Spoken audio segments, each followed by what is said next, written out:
નમસ્તે મિત્રો, હું ડૉક્ટર મનોજ ગોડા. ફિટનેસ આજકાલ એક ફેશનેબલ વર્ડ થઈ ગયો છે. તમે જ્યાં પણ જાય, સોશિયલ ગ્રુપમાં જાઓ, વર્ક પ્લેસ ઉપર, દરેક જણ પોતાની ફિટનેસ વોચ ઉપર જોતા હોય કે આજે મેં 5,000 સ્ટેપ કર્યા, કે 10,000 સ્ટેપ કર્યા, કે 15,000 સ્ટેપ કર્યા.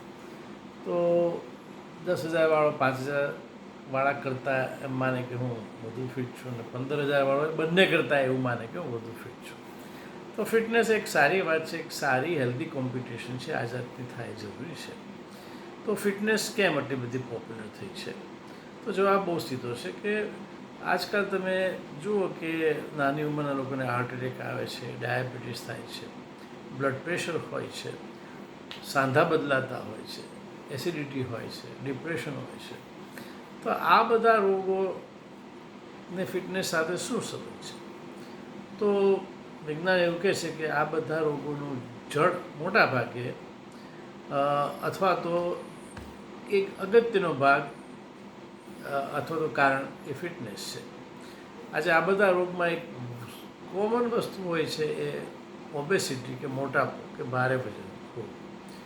તો અત્યાર સુધી લોકો એવું હતું કે ભાઈ એસિડિટી થઈ તો એની દવા લઈ લો, હજી પણ કરે છે એવું કે સાંધા દુખે છે તો ની રિપ્લેસમેન્ટ કરાવી દો, કે બીપી છે તો એની દવા, ડાયાબિટીસ છે તો એની દવા.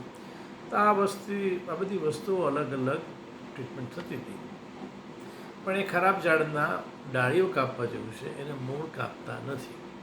એટલે ફિટનેસ એ તમારી એક એક એક ડિસિપ્લિન છે, જેમાં તમારી ફિઝિકલ ફિટનેસ આવી જાય, તમારું ડાયટ અને ન્યુટ્રિશન આવી જાય, અને તમારી માનસિક ફિટનેસ પણ આવી જતી હોય છે. તો તમારે નિયમિત કસરત કરવી, મિતાહાર લેવો, સમયસર જમી લેવું, યોગ, મેડિટેશન કે બીજી કોઈ રીતે તમારા મનને શાંત રાખવું, આ બધું કરવાથી તમારા હાડકાં મજબૂત થશે, સ્નાયુઓ મજબૂત થશે, ની જોઈન્ટ ઘસાશે નહીં, અને રિપ્લેસમેન્ટ બહુ મોડું આવશે અથવા આવશે પણ નહીં. કમર દુખશે નહીં, કમર સીધી રહેશે, ફેફસા મજબૂત, હૃદય મજબૂત, બીપી કંટ્રોલમાં, ડાયાબિટીસ કાં તો થશે જ નહીં અથવા તો એનો કંટ્રોલ બહુ આસાન રહેશે. હાર્ટ ડિઝીઝમાં પણ મદદ થશે, એસિડિટી જતી રહેશે, અને ડિપ્રેશન પણ નહીં આવે. તો ફિટનેસ મારી દૃષ્ટિએ એ ખરાબ ઝાડના મૂળને કાપવા જેવું છે.